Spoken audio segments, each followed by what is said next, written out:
જે સીઆર પાટીલ પ્રદેશ પ્રમુખ બન્યા પછી એવું કહેતા હતા કે એક વ્યક્તિ એક હોદ્દો. આજે પાટીલ પાસે બે હોદ્દા છે, પ્રદેશ પ્રમુખ પણ પોતે અને કેન્દ્રીય મંત્રી પણ પોતે. તો આ થઈ વિચારોની દોગલા પટ્ટી, બેવડા ધોરણો.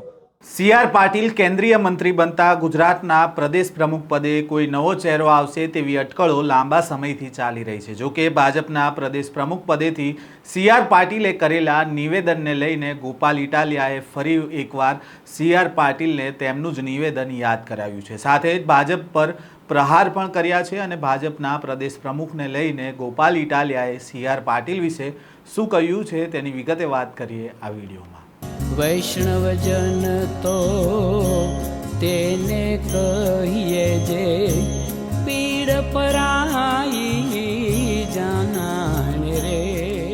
નમસ્કાર, નવજીવન ન્યૂઝમાં આપનું સ્વાગત છે। હું છું જયંત દાફડા। ભાજપના પ્રદેશ પ્રમુખને લઈને લાંબા સમયથી અનેક અટકળો ચાલી રહી છે, કારણ કે સીઆર પાટીલને કેન્દ્રીય મંત્રી બનાવતા હવે ગુજરાત ભાજપની જવાબદારી છે એક અન્ય કોઈને સોંપવામાં આવશે તેવી ચર્ચા લાંબા સમયથી ચાલી રહી છે। ભાજપના પ્રદેશ પ્રમુખ માટે અનેક નામોની પણ ચર્ચાઓ ચાલી રહી છે, પરંતુ ભાજપ દર વખતે સરપ્રાઇઝ આપવા માટે ટેવાયેલી છે અને જે નામ ચર્ચામાં જ ન હોય તેવું કોઈ નામ સામે આવતું હોય છે। પરંતુ હાલ ભાજપના પ્રદેશ પ્રમુખ પદે સીઆર પાટીલ છે અને તેને જ લઈને ગોપાલ ઇટાલિયાએ તેમનું જૂનું નિવેદન યાદ કરાવ્યું છે અને ગીર સોમનાથના તાલાળામાં ગોપાલ ઇટાલિયાએ સીઆર પાટીલ પર પ્રહાર પણ કર્યા છે। તાલાળામાં આમ આદમી પાર્ટીની ગુજરાત જોડ્યો કાર્યક્રમ હતો, જેમાં વિસાવદરના ધારાસભ્ય ગોપાલ ઇટાલિયાએ મીડિયા સાથે કરેલી વાતચીતમાં ઇકો ઝોન અને ભાજપના પ્રદેશ પ્રમુખને લઈને શું કહ્યું હતું તેમને સાંભળીએ। આજે ગીર સોમનાથ જિલ્લાના માધુપુરા ગીર ગામ ખાતે ગુજરાત જોડો અંતર્ગત આમ આદમી પાર્ટીની એક જાહેર સભાનું આયોજન કરવામાં આવ્યું હતું। આ જાહેર સભામાં અમારા નેતા માનનીય પ્રવીણભાઈ રામના નેતૃત્વમાં ખૂબ વિશાળ સંખ્યામાં આખા તાલાળા પંથકના અલગ અલગ ગામોમાંથી તમામ જ્ઞાતિના ખેડૂતો, યુવાનો, આગેવાનો બહુ મોટી સંખ્યામાં જોડાયા અને માત્ર મોટી સંખ્યામાં હાજરી આપી એટલું જ નહીં, એમનો ઉત્સાહ, એમનો ઉમળકો, એમની ઉર્જા જોઈને એવું લાગે કે કંઈક નવા જૂની વિસાવદર પછી હવે તાલાળામાંથી પણ થવાની છે। જે રીતે ગુજરાતમાં આમ જનતા, ખેડૂતો, ગામડાના લોકો, મજૂરી કરતા માણસો વર્ષોથી ભાજપના શાસનથી પીડાય છે, દુઃખી છે, ત્રસ્ત છે, પરંતુ વર્ષો સુધી એમની પાસે કોઈ રાજકીય વિકલ્પ ન હતો એટલે મજબૂરીવશ ભાજપને મત આપવો પડતો અથવા તો ઘરે બેસી રહેવું પડતું। પરંતુ જ્યારથી વિસાવદરની જનતાએ ગુજરાતની જનતાને એક નવો રસ્તો શોધી બતાવ્યો છે, ત્યારથી આખા ગુજરાતના ગામડે ગામડે લોકોની અંદર એક નવો વિશ્વાસ જન્મ્યો છે, નવી આશા જન્મી છે। આજની આ સભાની અંદર ઉપસ્થિત રહેલા હજારો લોકોની સંખ્યા જોતા અને એમનો ઉત્સાહ જોતા એવું લાગે છે કે વિસાવદર વાળી થઈને રહેશે। ગોપાલભાઈ, ભાજપમાં પ્રદેશ અધ્યક્ષને લઈને, મંત્રીપદના વિસ્તરણને લઈને કંઈક ગોટાળે થઈ રહ્યું છે, આ મામલે શું માનવું? ને એમાં ગોટાળા જેવું કાંઈ છે નહીં। ભાજપ પાર્ટી એક નંબરની પોતાના અને પોતાની હલકી માનસિકતા અને વિરોધાભાસી માનસિકતા ધરાવતી પાર્ટી છે। જે સીઆર પાટીલ પ્રદેશ પ્રમુખ બન્યા પછી એવું કહેતા હતા કે એક વ્યક્તિ એક હોદ્દો। આજે પાટીલ પાસે બે હોદ્દા છે, પ્રદેશ પ્રમુખ પણ પોતે અને કેન્દ્રીય મંત્રી પણ પોતે। તો આ થઈ વિચારોની દોગલા પટ્ટી, બેવડા ધોરણો। આ ધોરણોના કારણે ભાજપના કાર્યકર્તાનું શોષણ થઈ રહ્યું છે। ભાજપ પાર્ટી ભાજપના કાર્યકર્તાને ગુલામ સમજે છે, કેમ કે આજ સીઆર પાટીલ એવું કીધું તું બે હોદ્દા નહીં રહે, પોતાની પાસે બે હોદ્દા રહેશે, તો આમાં ક્યાં નીતિ આવી, ક્યાં સિદ્ધાંત આવ્યો, ક્યાં નિયમ આવ્યો?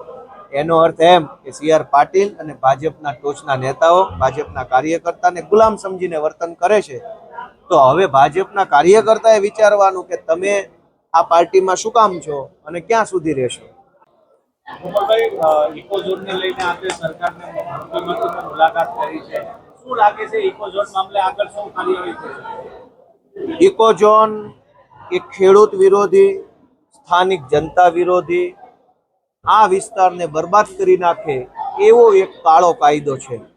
આ ઇકો ઝોનના કાયદાની વિરુદ્ધમાં અમારા નેતા પ્રવીણભાઈ રામ 2015થી લડાઈ લડે છે, પણ આશા અને અપેક્ષા એ વાતની છે કે હવે ગુજરાતની વિધાનસભામાં બેઠેલી ભાજપની સરકાર જરાક ધ્યાન આપશે, ખેડૂતો સામે જોશે.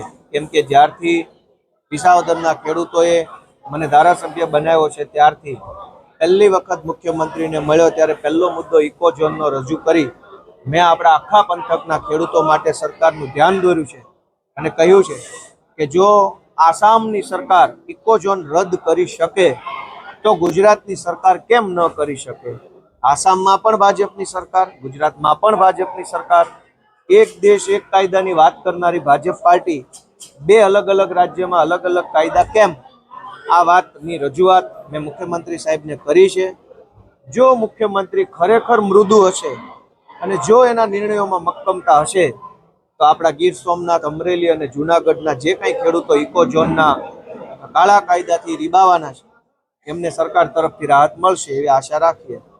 માધુપુર ગીર ગામે આમ આદમી પાર્ટીની જાહેર સભા હતી અને તેમાં વિસાવદરના ધારાસભ્ય ગોપાલ ઇટાલિયાએ સંબોધન પણ કર્યું હતું. સાથે જ ગોપાલ ઇટાલિયાએ ભાજપ સામે પ્રહાર કરતા કહ્યું હતું કે CR પાટીલ પ્રદેશ પ્રમુખ બન્યા પછી એવું કહેતા હતા કે એક વ્યક્તિ એક હોદ્દો. આજે તેમની પાસે બે હોદ્દા છે, પ્રદેશ પ્રમુખ અને કેન્દ્રીય મંત્રી, જે બેવડા ધોરણ છે. આ ધોરણોના કારણે ભાજપના કાર્યકરોનું શોષણ થઈ રહ્યું છે અને ભાજપ તેમના જ કાર્યકર્તાઓને ગુલામ સમજે છે. CR પાટીલે કહ્યું હતું કે કોઈની પાસે બે હોદ્દા નહીં રહે, પરંતુ તેમની પાસે જ બે હોદ્દા છે. તો અહીંયા કયો નિયમ આવ્યો? હવે ભાજપના કાર્યકર્તાઓએ વિચારવાનું છે કે તેમણે શું કામ ભાજપમાં છે. સાથે જ ઇકોઝોન બાબતે તેમણે કહ્યું કે ઇકોઝોન બાબત ખેડૂત વિરોધી છે અને આ વિસ્તારને બરબાદ કરી દે તેવો આ કાયદો છે. ગુજરાતના મુખ્યમંત્રીને પહેલી વખત મળ્યો ત્યારે પહેલાં આ જ મુદ્દે રજૂઆત કરી હતી. આસામમાં જો આ સરકાર આ કાયદો રદ કરી શકતી હોય તો ગુજરાતમાં કેમ નહીં? આસામમાં પણ ભાજપની સરકાર છે અને ગુજરાતમાં પણ ભાજપની સરકાર છે.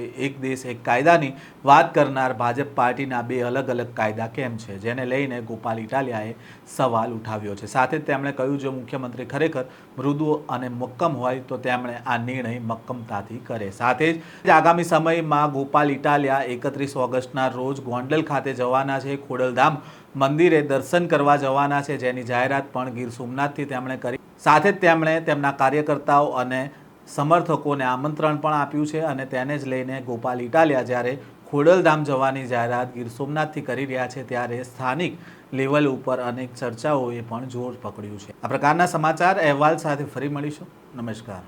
વૈષ્ણવજન તો તેને કહીએ જે પીડ પરાઈ.